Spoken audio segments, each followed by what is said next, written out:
This is problem 115 from chapter 12. The automobile, in this figure here, is originally at rest when s is equal to 0. If its speed is increased by v dot is equal to 0.05 t squared feet per second squared, where t is in seconds, determine the magnitudes of its velocity and acceleration when t is equal to 18 seconds. So from our equation sheet, we have the velocity is equal to v in the tangential direction, and the acceleration has a tangential component of v dot and a normal component of v squared over rho. So we're going to start off using what they gave us for v dot. I know v dot is the derivative of the velocity with respect to time, and that's 0.05 times t squared.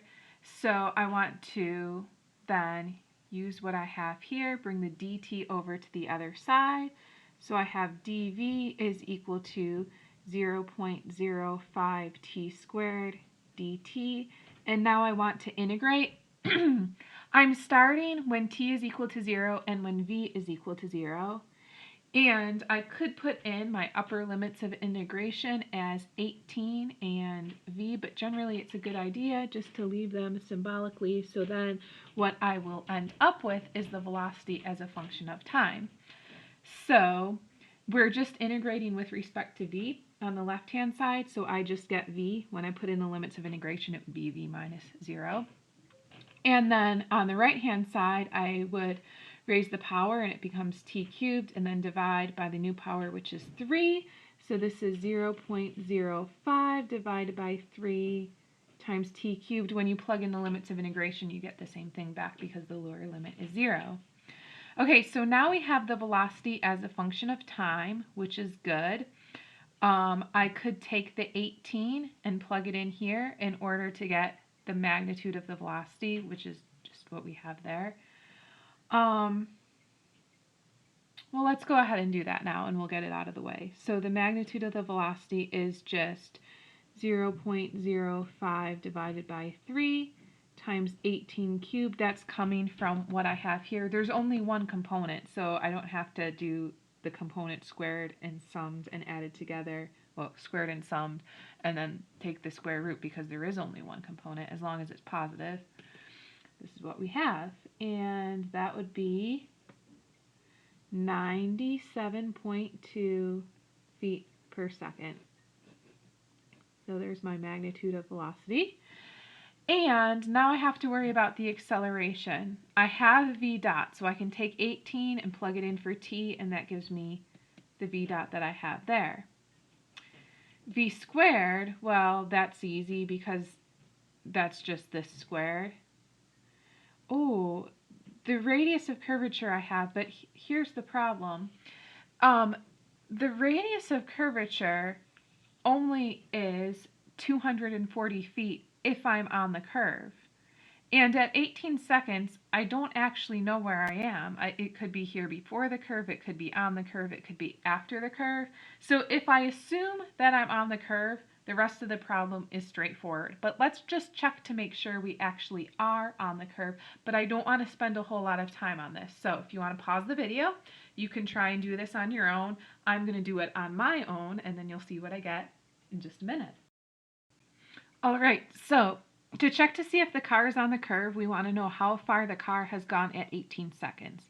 So I can use v is equal to ds dt, bring the dt over to the other side, make it an integral going from 0 to s on the left-hand side and from 0 to t on the right-hand side. The velocity I have as a function of time, so I'm going to take this and put it in for v.